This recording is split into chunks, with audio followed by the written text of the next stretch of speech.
mera no ta kokoria bekwe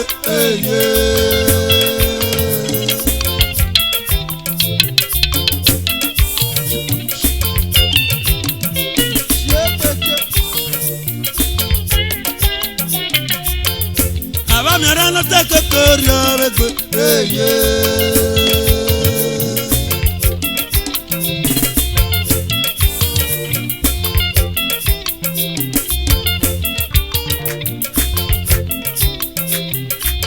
Bejara ribebekwe, idara ribebekwe, yume, yo, Chifu. If you say no na yes, so.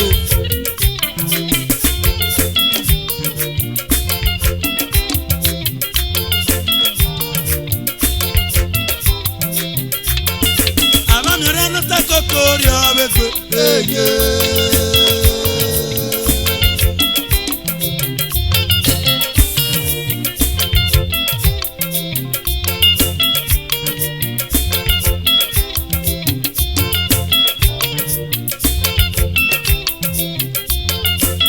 Mirano ta kokoria bekwe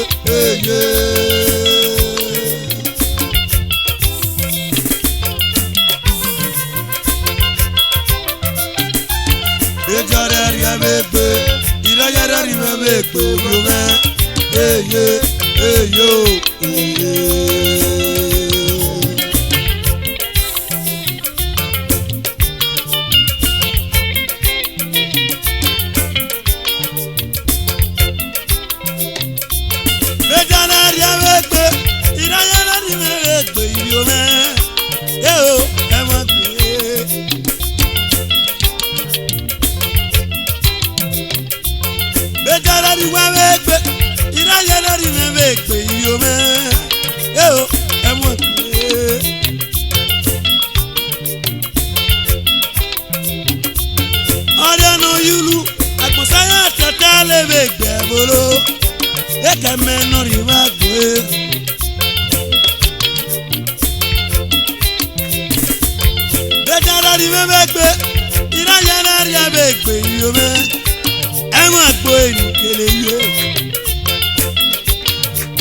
driver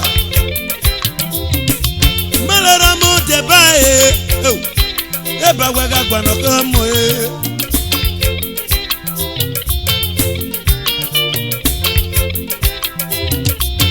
Ora no yulu Akmusaya tata leve kwe yume Eka meno riba kwe Waga yere ase musayo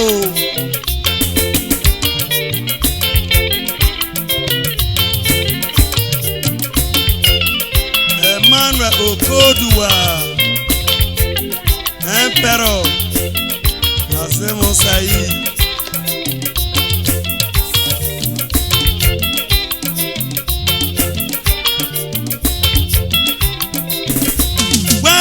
de balé Douglas isesele o Bobioko gbelo ramo ime o Kwegiramo de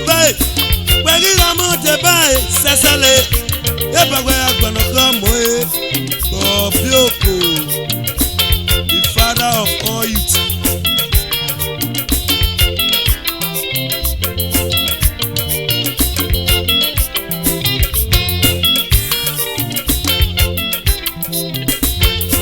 No yulu agbonsaya tata legbe Bobioko eke mano ribagbo Ada no yulu agbonsaya gboka lebe gbe yome oh emo gbo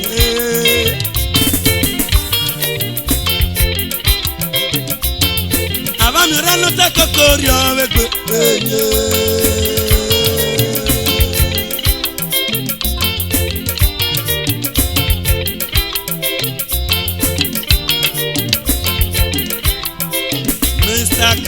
Sorry Arabure remonte balé Eba wega gbano kamwe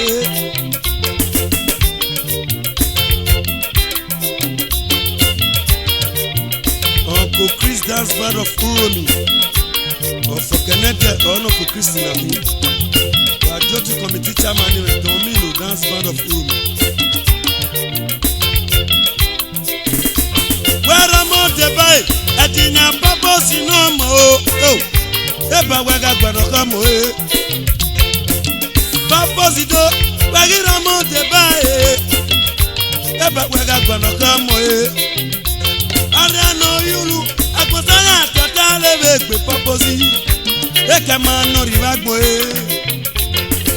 etinya eniki automobile electrician Osi oya base in Agoti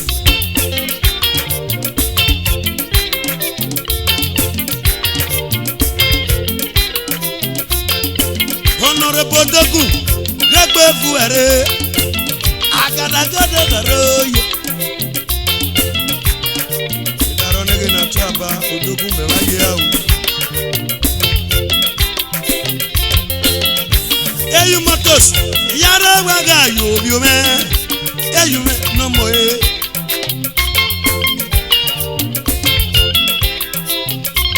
Ora no yulu Agbonsaya tata lewegbe eyu Eke mano ribagbo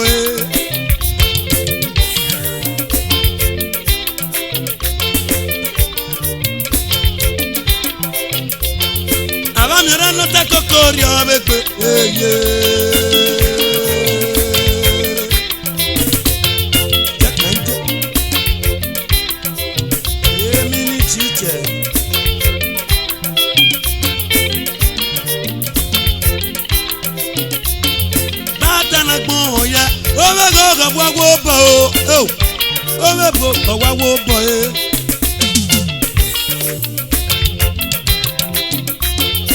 Master Joy, technician, a good friend of mine.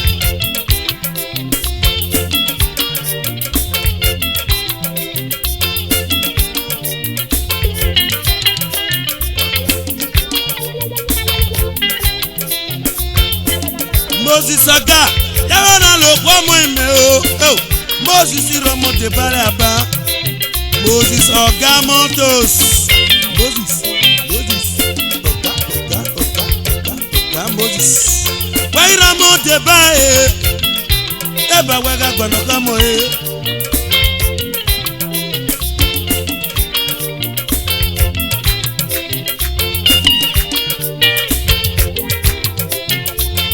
Awamira no te kokori obegbe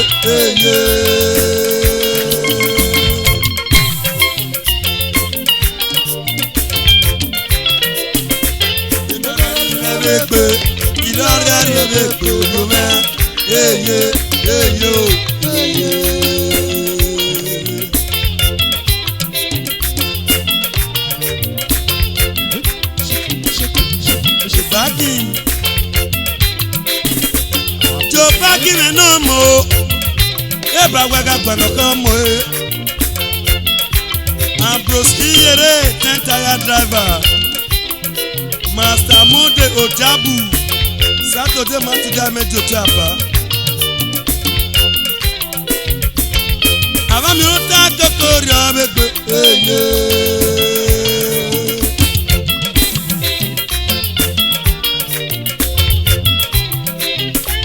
Bekara di mebegbe Igara di mebegbe Baba Eye Eyo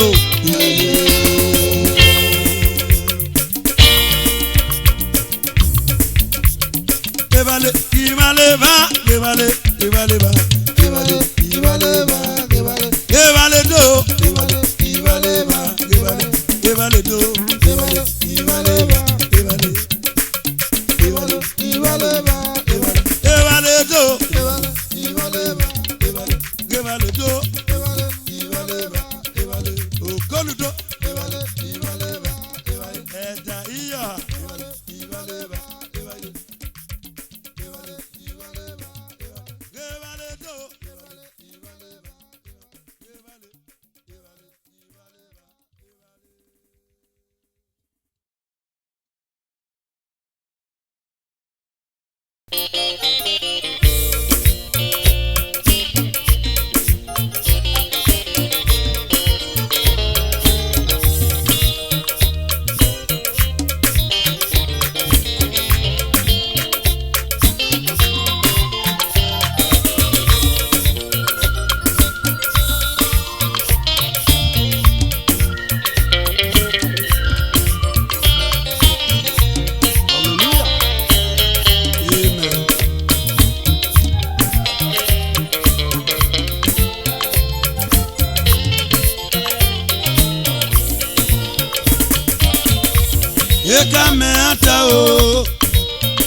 Ekame ata o, verse no seno bladalo. Ekame ata o, ekame ata o, fekare kweme jole.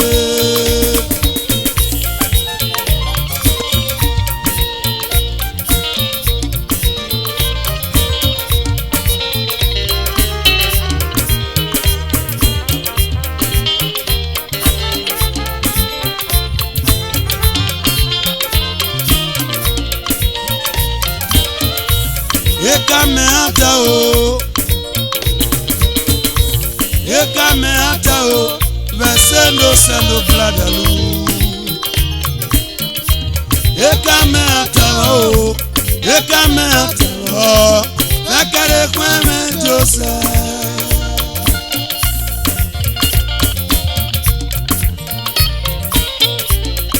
Hallelujah is our heavenly language.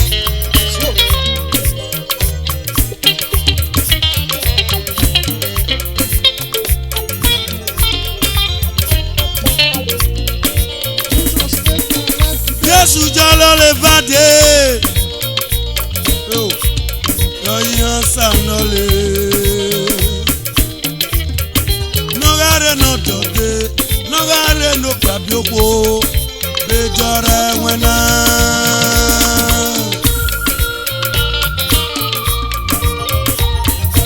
Hey,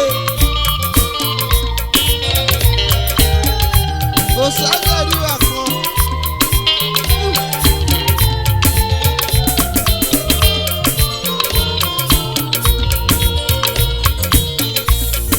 Moto muti Jesu o, Jesu ni mego le mu. Idayo le buwa ki gbano, odi mere kweme jole. O saza beri wa po. Ayete.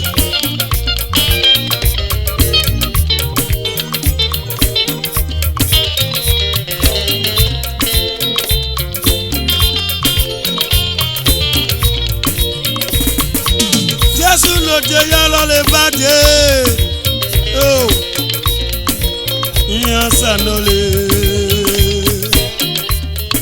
Nogare no dode, nogare no kabioko, bejore wena.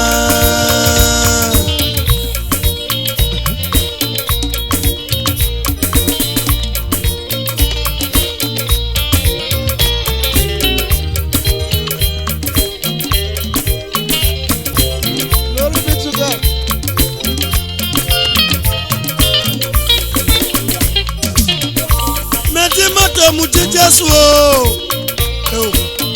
Jésù ló dojú lẹ́kọ̀ọ́ lé mú náà. Ìdáná lẹ́bọ̀ lè kí gbọ̀nà. Búwa kí gbọ̀nà. Ọyìn mẹ́rẹ̀ pẹ́ mẹ́jọ lé.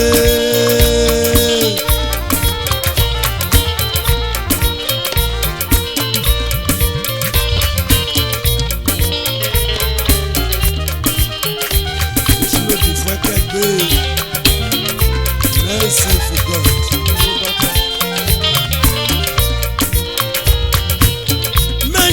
Mẹ́mú ti Jésù o. Ìdásẹ̀ yẹ pé kókè rẹ̀ kàn ẹ́. Jésù yìí mẹ́kọ̀ọ́ lẹ́gbọ̀nà o. Ọlẹ́gbọ̀nà o.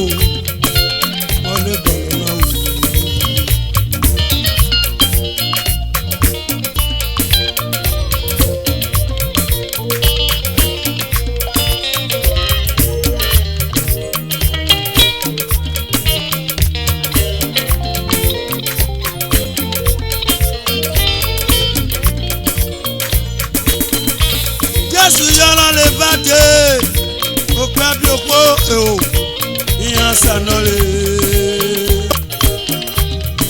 Nọ́gàrẹ́ náà dòde, nọ́gàrẹ́ ló pẹ́ bí opó, ìjọra ẹ̀wẹ̀ náà. Ìlànà lẹ́yìn náà tí ẹ̀jì náà John Edo. Sọ̀rọ̀ bí ara pàrọ̀ sí lórí ọ̀dọ̀ gbọ̀dá. Ìlọ. Èmi ayẹyẹ Dr. Kashika Sasida Mejedo.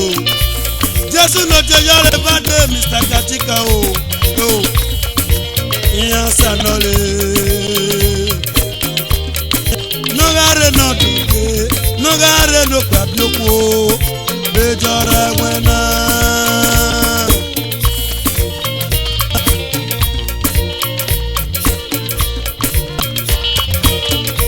Wrestling International Tailor based on Walla Road, Uromi.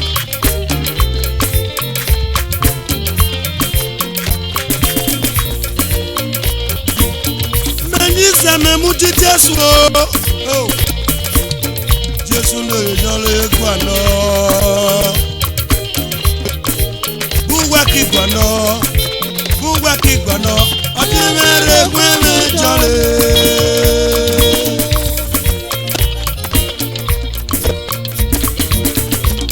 Madam Uche, based in Warri, Bedila, we start saying greetings to you all.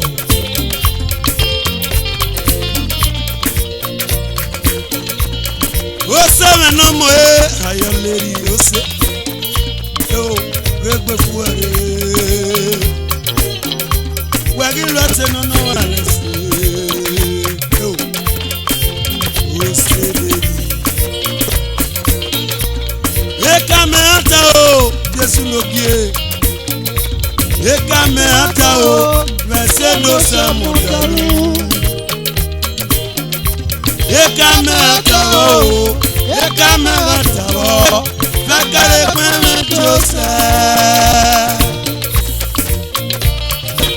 Ila yona gina tui, Mr. James Ugele, that is my landlord. Successful millionaire.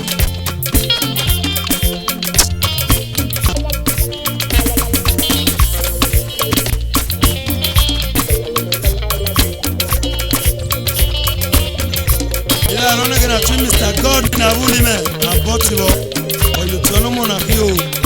Iro yere mo pe egberu nu joria.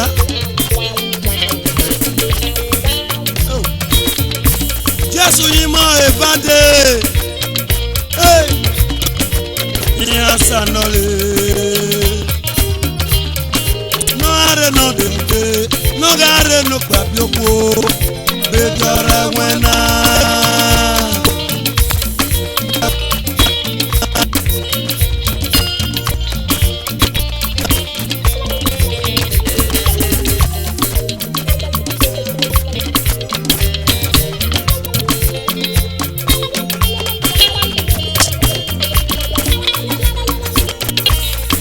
Betty men love you,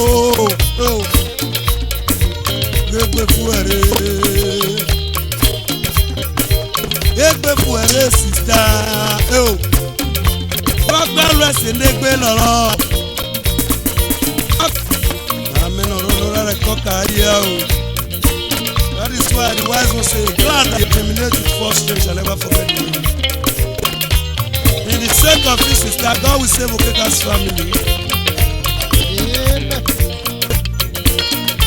Eka wegata o sister Betty o. Eka wegata o. Betty no stand no blame odalu. Eka wegata o. Eka wegata o. Bakare kweme Joseph. Yes. On sister ni. Wale tikwe ni memera le bara sipata nalala. Idara kimire mija. Eri vamos, Señor.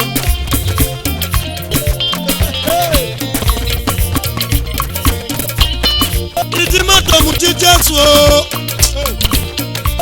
Jesu yinero le gbọdọ. Idano le bọ ki gbọdọ, buka ki gbọdọ. Imere kweme jole. His Royal Highness. The Onoje of Emu. Egba Faraba.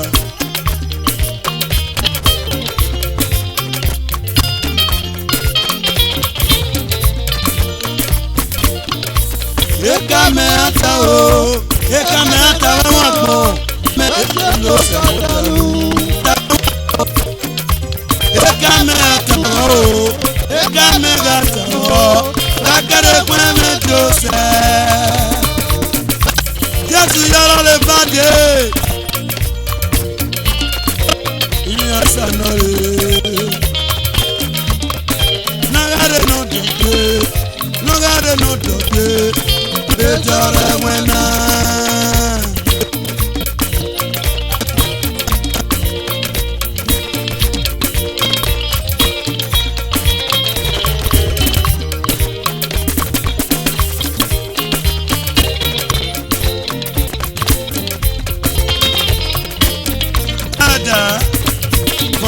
He agrees with that man of him.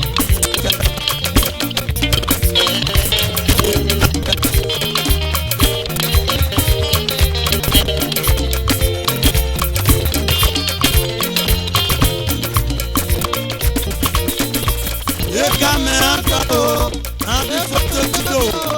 I say no, sir. You come and